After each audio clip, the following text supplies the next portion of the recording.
जो आज की इस क्लास में आप लोगों को हम सामाजिक विज्ञान भूगोल के प्रथम अध्याय संसाधन एवं विकास के बारे में बताएंगे बेटा। तो क्या मेरा पहला टॉपिक है संसाधन, रिसोर्सेज किसे कहते हैं। सिंपली आप देखेंगे संसाधन जो है, संसाधन ऐसा साधन जो आपकी क्या करे, सहायता करे, वो क्या है, संसाधन है।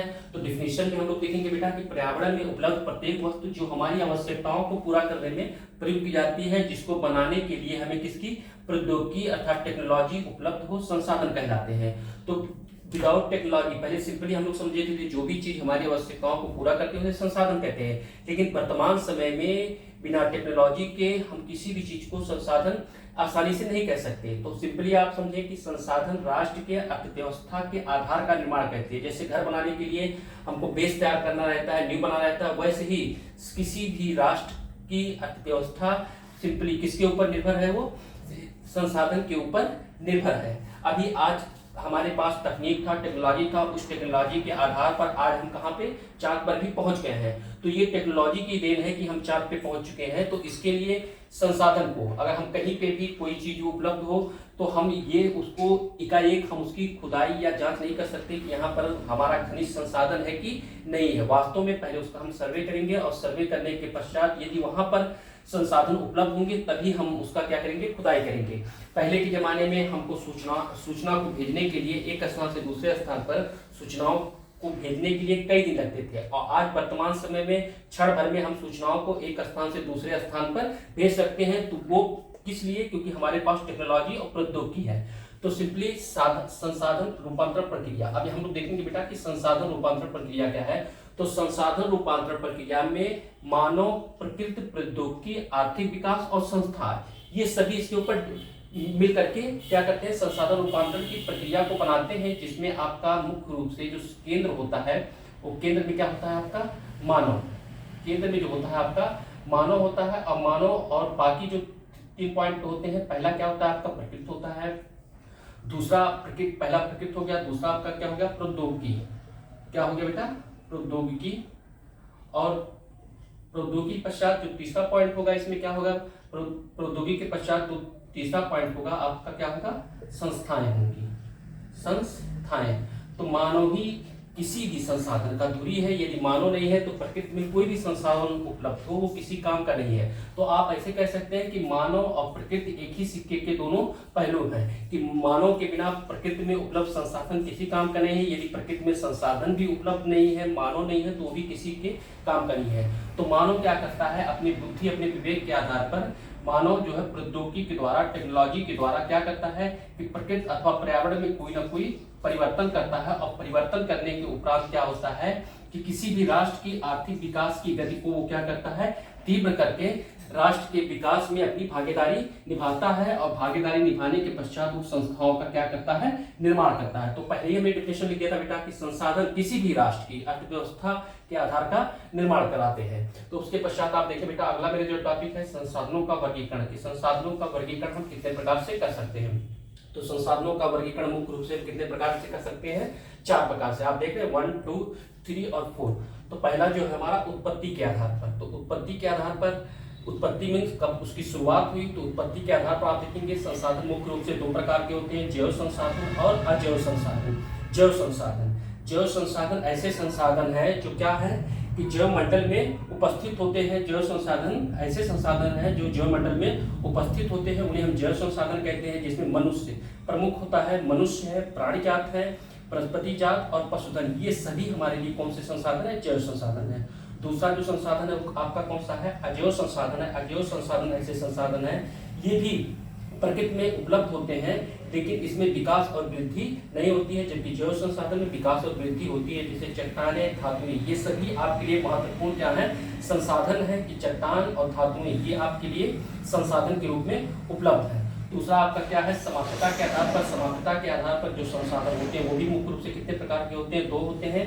पहला है नवीकरणीय योग्य संसाधन और दूसरा है आपका अनवीकरणीय योग्य संसाधन। तो नवीकरणीय योग्य संसाधन एक ऐसा संसाधन होता है जो भौतिक और रासायनिक प्रक्रियाओं के द्वारा, भौतिक और रासायनिक प्रक्रियाओं के द्वारा पुनः उसको हम, उस चीज को हम प्राप्त कर सकते हैं।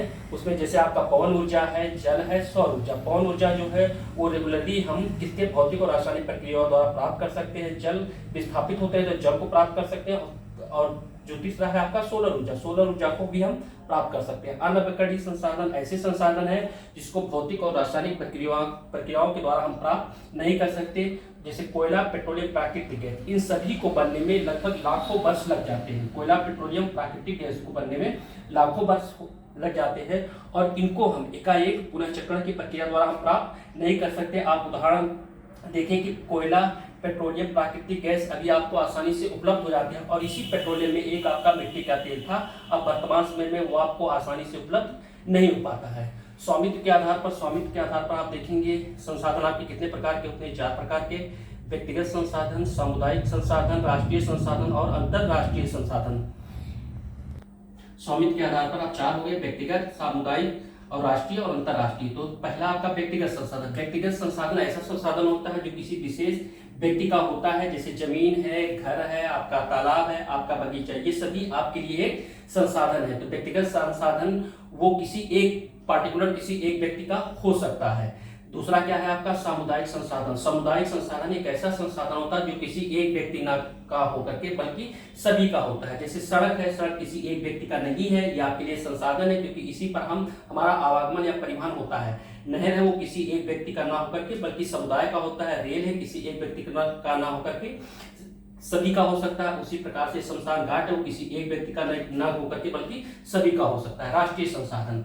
राष्ट्रीय संसाधन एक ऐसा संसाधन है कि देश में जो भी उपलब्ध संसाधन है वो राष्ट्रीय संसाधन के अंतर्गत आते हैं। तो राष्ट्रीय संसाधन में किसी भी व्यक्ति का कोई भी जमीन हो तो उसको भी शहरी विकास प्राधिकरण जो है आपका सरकार के रूल के अकॉर्डिंग उसको अधिग्रहित कर सकती है। किसी भी व्यक्ति का हो तो उसको शहरी विकास प्राधिकरण के द्वारा वो क्या कर सकती है, उसको अधिग्रहित कर सकती है। साथ ही साथ उसको मुआवजा भी दिया जाता है।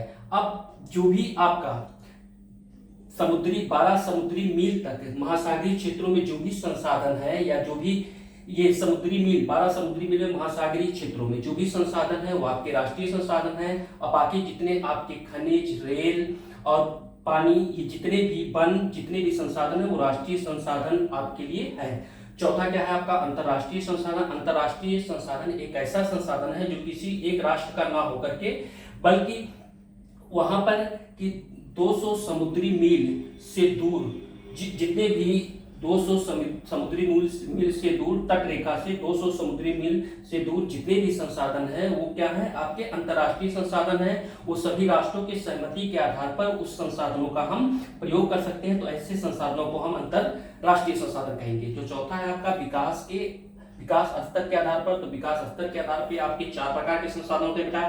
पहला क्या है आपका संभावी संसाधन, दूसरा है आपका विकसित संसाधन, थर्ड है आपका भंडारण और चौथा आपका क्या है संचित कोष। तो संभावी नाम से स्पष्ट है कि जहां पर संभावनाएं उपलब्ध हो। संभावी संसाधन एक ऐसे संसाधन है जहां पर अभी हमारे देश में संभावनाएं उपलब्ध है और उस संभावनाओं को हम सर्वे करके हम क्या कर सकते हैं कि देश के या राष्ट्र के विकास में हम भागीदारी बन सकते हैं। कि भारत के पश्चिमी भाग गुजरात और राजस्थान में पवन ऊर्जा एवं सोलर ऊर्जा की संभावनाएं बहुत अधिक है, तो उस पर सर्वे चल रहा है। आने वाले सालों में आपको पवन ऊर्जा और सौर ऊर्जा आपको आसानी से सुलभ हो जाएगा। दूसरा क्या है आपका विकसित संसाधन। विकसित संसाधन एक ऐसे संसाधन है जिसका सर्वे हो चुका है और जल्दी ही वो भी उस पर भी काम होगा। जैसे नदी है, झील है, पेट्रोलियम, नदी पर भी झील पर भी हम आसानी से क्या कर सकते हैं ऊर्जा की प्राप्ति कर सकते हैं। पेट्रोलियम आप जानते हैं बेटा कि ऊर्जा का स्रोत के रूप में ये हम लोग अभी प्रयोग कर रहे हैं। तीसरा है भंडारण। हमारे पास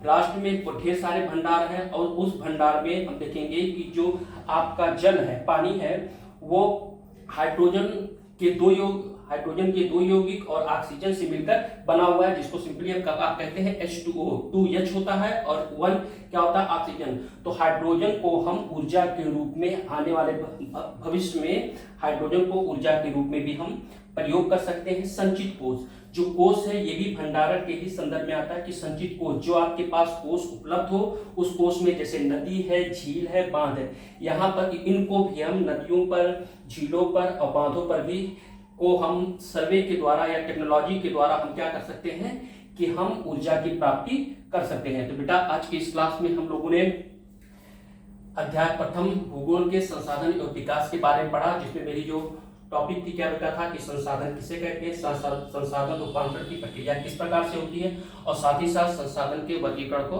पढ़ा। Thank you.